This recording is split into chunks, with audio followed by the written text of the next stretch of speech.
अब देखेंगे अपना नया topic revaluation of assets and liabilities. देखो बेटा, revaluation of assets and liabilities क्या होता है कि सपोज करो कि ए बी सी 3 पार्टनर हैं और उनका जो रेशो है वो भी इक्वल है, 1:1:1। तो इट मीन्स कि जो एसेट से प्रॉफिट हो रहा है कि वो इक्वल डिस्ट्रीब्यूट कर रहे हैं और जो भी लायबिलिटीज़ का पेमेंट है वो भी वो इक्वल ही पेमेंट करेंगे। फिर वो ये डिसाइड करते हैं कि हम अपना जो रेशो है वो चेंज कर लेते हैं।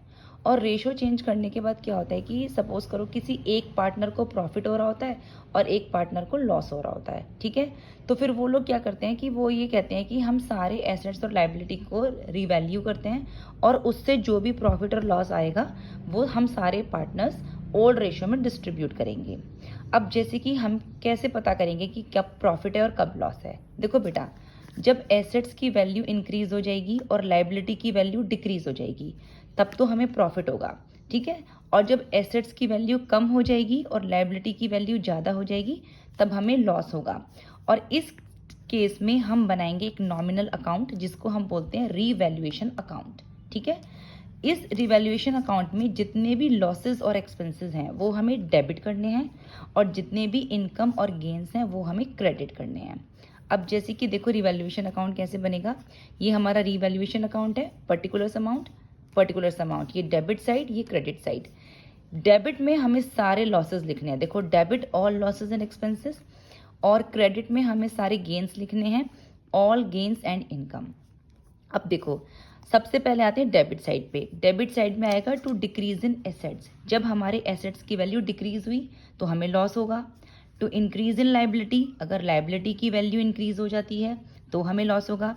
टू अनरिकॉर्डेड लायबिलिटी, देखो कोई एक ऐसी लायबिलिटी है जो पहले रिकॉर्ड नहीं हुई है यानी वो अनरिकॉर्डेड है, उसको भी हम रिकॉर्ड करेंगे तो वो आ जाएगी टू अनरिकॉर्डेड लायबिलिटी। अब इसके क्रेडिट साइड में आ जाते हैं कि बाय इंक्रीज इन एसेट्स, जब एसेट्स की वैल्यू इंक्रीज होगी तो हम क्रेडिट साइड में लिखेंगे। बाय डिक्रीज इन लायबिलिटी, जब लायबिलिटी की वैल्यू डिक्रीज होगी तब हम क्रेडिट साइड में लिखेंगे।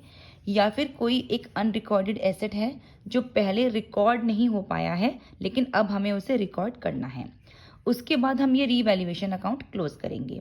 देखो इस रीवैल्यूएशन अकाउंट को क्लोज करने पर हमारे पास या तो टू प्रॉफिट ऑन रिवैल्यूएशन आएगा बैलेंस या फिर बाय लॉस ऑन रिवैल्यूएशन आएगा। अगर वो टू प्रॉफिट ऑन रिवैल्यूएशन है तो हम उसे ओल्ड पार्टनर्स ओल्ड रेशियो में डिस्ट्रीब्यूट करेंगे, और अगर बाय लॉस ऑन रिवैल्यूएशन है तो भी ओल्ड पार्टनर्स ओल्ड रेशियो में डिस्ट्रीब्यूट करेंगे। ये जो प्रॉफिट का बैलेंस आया या जो ये लॉस का बैलेंस आया है, ये बैलेंस हमें पार्टनर्स कैपिटल अकाउंट में जाके क्या करना है, कॉपी करना है। ये बैलेंस हमारा पार्टनर्स कैपिटल अकाउंट में कॉपी होगा। To profit on revaluation by side में और by loss on revaluation to side में पार्टनर्स कैपिटल अकाउंट में हम ट्रांसफर करेंगे।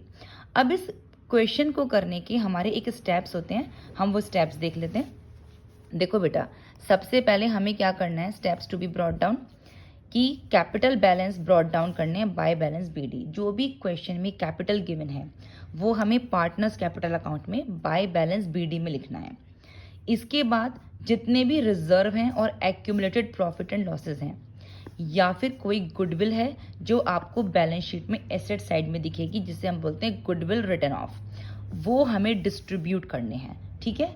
क्या करना है, हमें डिस्ट्रीब्यूट करने हैं सारे रिजर्व, सारी accumulated profit and losses, right of करनी है गुडविल, वो गुडविल जो क्वेश्चन में बैलेंस शीट में एसेट साइड में होगी, ये हम सब डिस्ट्रीब्यूट करेंगे पार्टनर्स कैपिटल अकाउंट में।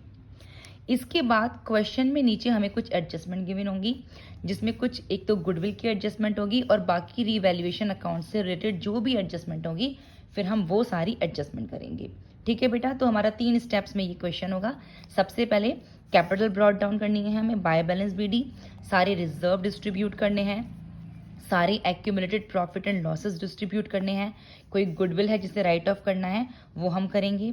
उसके बाद क्वेश्चन में एडजस्टमेंट गिवन होती हैं तो हमें गुडविल की एडजस्टमेंट करनी है और रीवैल्यूएशन अकाउंट से रिलेटेड कोई भी कैपिटल एडजस्टमेंट है या और कोई भी एडजस्टमेंट है वो हम करेंगे। अब इसके बाद हमारा 4th स्टेप आएगा, हम क्लोज करेंगे रीवैल्यूएशन अकाउंट और capital account. Capital account means partners capital account. अब इसमें एक पॉइंट आता है बैलेंस शीट बनाने का। वैसे तो बैलेंस शीट हमारे सिलेबस में नहीं आती है लेकिन फिर भी हमें आनी चाहिए। जैसे कि अगर एसेट की वैल्यू इंक्रीज हुई थी तो हम उसे प्लस कर देंगे एसेट्स में बैलेंस शीट में। अगर एसेट्स की वैल्यू डिक्रीज हुई है तो हम वो माइनस करेंगे एसेट्स में बैलेंस शीट में। इसके बाद लायबिलिटी की वैल्यू अगर डिक्रीज हुई है तो माइनस करेंगे बैलेंस शीट में लायबिलिटी साइड में, और अगर लायबिलिटी की वैल्यू इंक्रीज हुई है तो उसे प्लस करेंगे बैलेंस शीट में लायबिलिटी साइड में। इसके अलावा जो भी एसेट्स और लायबिलिटीज क्वेश्चन में गिवन होंगे जिसके लिए कोई एडजस्टमेंट नहीं है वो आप एज इट इज कॉपी करेंगे और अपनी बैलेंस शीट को भी क्लोज कर देंगे।